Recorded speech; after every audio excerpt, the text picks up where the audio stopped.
वतन की उल्फत, मेरी मिट्टी से भी खुशबुए वफा आएगी। दानिशवरान कौम मिल्लत, आज के इस पर रौनक बस में मेरा मौजूद सकुन 15 अगस्त यौम आज़ादी। आज के रोज आप हिंदुस्तान के जिस कोने, जिस गली और कूचे में चले जाएं, ख्वाह वो शहर हो या देहात, गांव हो या कस्बा, हर जगह हर सिमत 15 अगस्त यौम आज़ादी के नगमे सुनाई देंगे। कहीं से शहीदान वतन दादो तहसीन की आवाज आएगी तो कहीं से यौम आज़ादी के खुसूसियात के नगमे सुनाई देंगे। किसी सिमत से आज़ादी के खून पर मातम कुनी की सदा सुनाई देगी तो किसी जानिब आज़ादी के फवाइद मदहोश कर देने वाली पुर असर नगमों की गुनगुनाहट सुनाई देगी। अब आपके दिल में सवाल पैदा होता होगा और ये ख्याल गर्दिश कर रहा होगा कि आखिर आज़ादी किस चीज का नाम है और यौम आज़ादी क्या है और यौम आज़ादी का जश्न आज के दिन यानी 15 अगस्त को ही क्यों मनाया जाता है। हजरात मोहतरम, मैं आप सबके सामने इन्हीं सवालात के जवाबात और इन्हीं ख्यालात को दफा करने के लिए स्टेज पर आया हूँ। आज से कुछ सालों पहले हमारा प्यारा मुल्क हिंदुस्तान तन के गोरे मन के काले यानी अंग्रेजों का गुलाम था। पूरे मुल्क में अंग्रेजी निजाम चलता था।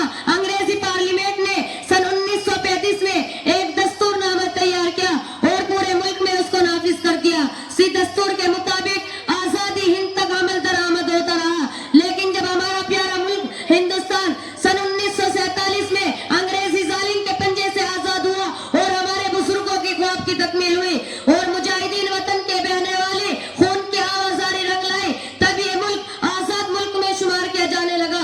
और वो कवानीन जो अब तक चले आ रहे थे चौके हिंदुस्तानी मुखालिफ थे और उस पर अमल दरामद होना एक हिंदुस्तानी के लिए नामुमकिन और बाइसी दिल्लत था। इसलिए जरूरत पड़ी इस बात की कि कुछ ऐसे कवानीन और ज़वाबित बनाए जाए जो एक हिंदुस्तानी के लिए मुमकिनुल अमल और वाजिबुल अता हो। चुनांचे उस जरूरत की तकमील के लिए पार्लिमानी इंतखाब कराया गया। उस पार्लिमानी इंतखाब में तकरीबन 450 अरकान पार्लियामेंट मुंतखब किए गए, जिनमें से तकरीबन 35 मेंबरान पार्लियामेंट मुसलमान थे। उन 450 अरकान पार्लियामेंट आइन साजी और वज़े क़वानीन के लिए 13 कमेटियां तश्कील दी। उन 13 कमेटियों ने अपने अपने मुसव्वदात तैयार किए। बाद में एक 7 रुकनी कमेटी तश्कील दी गई जिसका सदर भीमराव बाबा साहब अम्बेडकर को नामजद किया गया। अम्बेडकर साहब के सदरात में उस कमेटी ने उन 13 कमेटियों के मुसव्वदात का जायजा लिया और बहुत ही गौर खोज के बाद एक नया मुसव्वदा तैयार किया और ये मुसव्वदा 4 नवंबर सन 1947 को आईने बहसो नजर तरमीम व तनसीक और हज़्व व इजाफा के लिए आइन साज असेंबली में पेश हुआ।